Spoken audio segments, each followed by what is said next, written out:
تو اس لیے اس کا توڑ یہی ہے کہ اللہ نے ایک طریقہ توبہ کا رکھا ہے، توبہ۔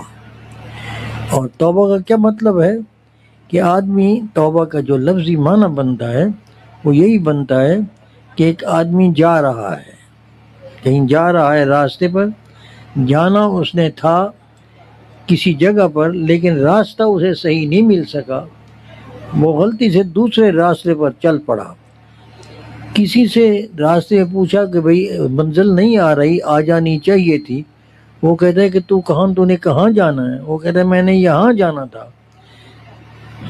تو راستہ، وہ کہتے ہیں تو غلط راستے پہ آ گیا، تیرا راستہ تو یہ نہیں ہے، وہ وہیں رک جائے۔ اس کا پہلا کام کیا ہوتا ہے؟ پہلا کام یہ ہوتا ہے کہ جس غلط راستے، جب پتہ چل جائے کہ میں جس راستے پر چل کر جا رہا ہوں وہ راستہ غلط ہے، صحیح نہیں ہے، تو اگر وہ عقل مند ہے، اگر وہ مخلص ہے، تو فوراً رک جائے گا۔ یہ پہلا کام ہے، رکنا، غلطی کرنے سے رک جانا، یہ پہلا کام ہوتا ہے توبہ کا۔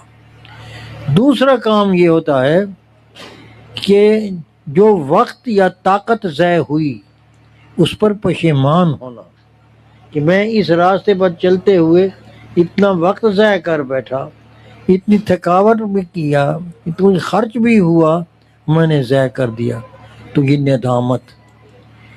ندامت کے ساتھ صرف ندامت ہی کافی نہیں، ندامت کے ساتھ پھر وہ اپنے آپ سے عہد کرتا ہے کہ اب میں اس راستے پر نہیں چلوں گا، کہ یہ غلط ہے، اب اس کو چھوڑ کر صحیح راستے کا پتہ لگا کر اس کی طرف چلوں گا۔